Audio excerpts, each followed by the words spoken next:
পিতাশ্রী, এবার উপহার দান আপনি করুন। নিশ্চয়ই মা।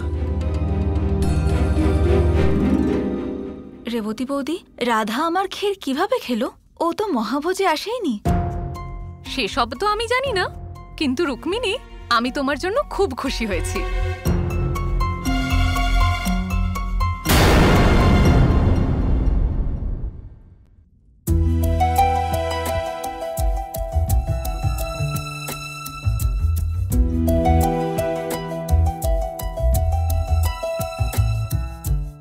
রাধা, আমি শুনলাম যে তুমি নাকি আমার ক্ষীরের প্রশংসা করেছো। নিশ্চয়ই, তুমি আজ এত সুস্বাদু ক্ষীর বানিয়েছিলে যে। তাহলে এটা তো আমার প্রতিযোগিতার প্রমাণ হলো, তাই না? কৃষ্ণের প্রিয় ক্ষীর বানাতে তোমার অনেক বছর লেগেছে, কিন্তু দেখো আমি তো এটা কিছুদিনেই শিখে গেলাম। কিন্তু আমি এটা জানতে চাইছিলাম যে তুমি এই ক্ষীর কখন খেলে আর কিভাবে? তুমি তো মহাভোজে আসোনি, তাই না? আসলে কৃষ্ণ নিজে এসেছিল আমায় খাওয়াতে।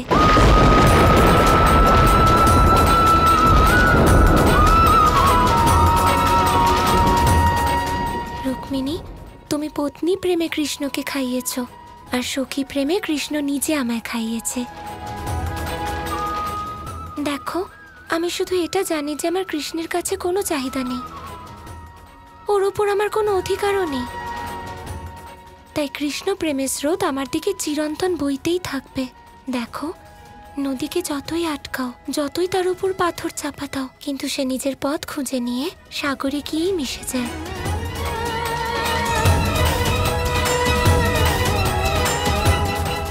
তাই যদি তুমি নিজেই সাগর হয়ে যাও, তাহলে নদী নিজেই তোমার দিকে বয়ে আসবে।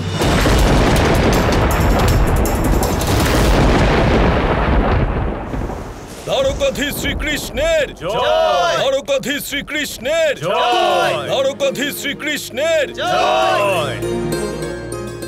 কি ব্যাপার, আজ সমস্ত দ্বারকাবাসী তাদের দ্বারকাধীশকে স্মরণ করছে কেন? পুত্র কৃষ্ণ, আজ সমস্ত দ্বারকাবাসী তোমাকে ধন্যবাদ জানাবার জন্য এখানে একত্রিত হয়েছেন।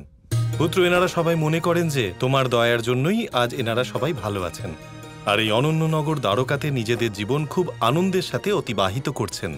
আর সবচেয়ে গুরুত্বপূর্ণ হলো, আমাদের পরিবারের মঙ্গল কামনার জন্য মাঘী পূর্ণিমার এই শুভ তিথিতে এনারা সবাই দেবী মায়ের সংকল্প নিয়ে ব্রত পালনের সিদ্ধান্ত নিয়েছেন। এ তো খুবই ভালো কথা।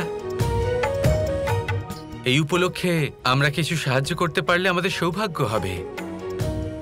আপনাদের অসাধারণ এই প্রস্তাব শুনে আমারও ইচ্ছা হচ্ছে যে সমস্ত রাজপরিবারও আপনাদের সাথেই উপবাস করবে আর আপনাদের এই মঙ্গল কাজে যোগদান করবে। অবশ্যই, এটাই তো সেই সময় যা রাজা আর প্রজার একতার অনুভূতি করায়। সমস্ত রাজপরিবার আপনাদের সাথে উপোস করবে, আর দেবীর প্রসাদ গ্রহণ করে তবেই এই উপোস ভঙ্গ করবে।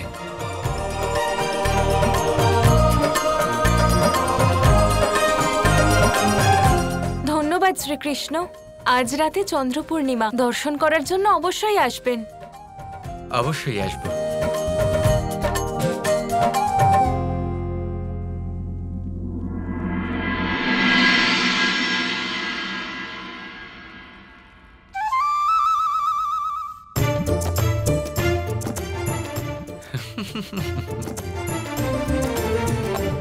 কি ব্যাপার দাদা, সব ঠিক আছে তো?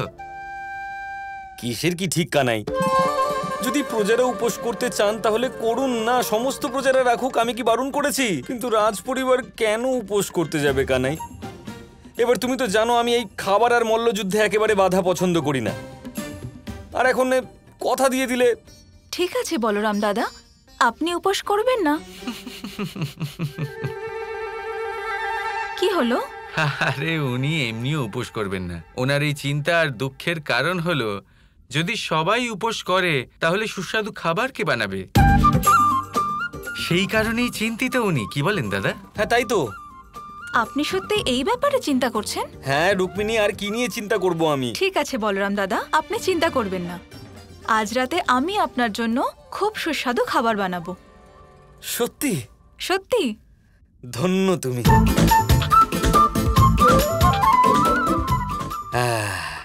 আজ তো খাবার পাবোই আমি। ধন্য আপনি।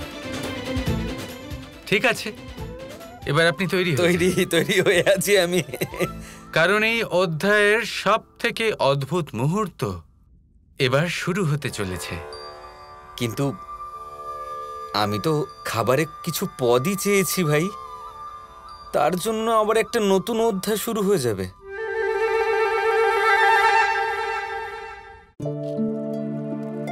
সমস্ত ব্যবস্থা বন্ধ করে দাও। আজ সমগ্র রাজপরিবার উপোস করছেন।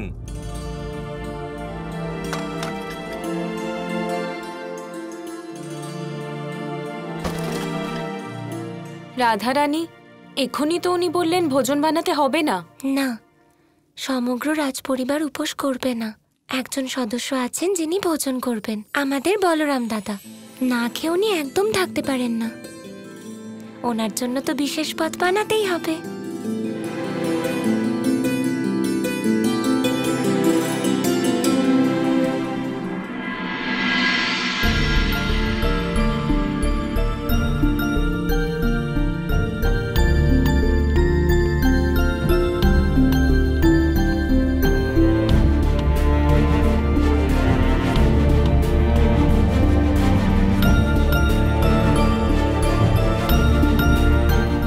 রুক্মিণী,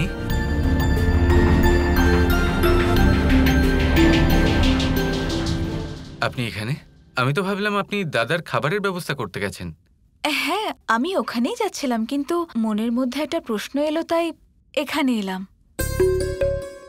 নিজের মনের কথা নিজের স্বামীর সামনে বলতে এত সংকোচ কিসের? বলুন।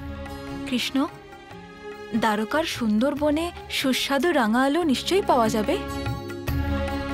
তাই আমার ইচ্ছে হলো যে আমি আপনার নিয়ে আসা রাঙা আলো দিয়েই নিজের উপোস ভাঙব। আপনি নিয়ে আসবেন তো? এবারেতে জিজ্ঞেস করার কি আছে? তার মানে আপনি নিয়ে আসবেন? অবশ্যই নিয়ে আসবো। ঠিক আছে, তাহলে আমি আপনার জন্য ফলাহার নিয়ে আসছি।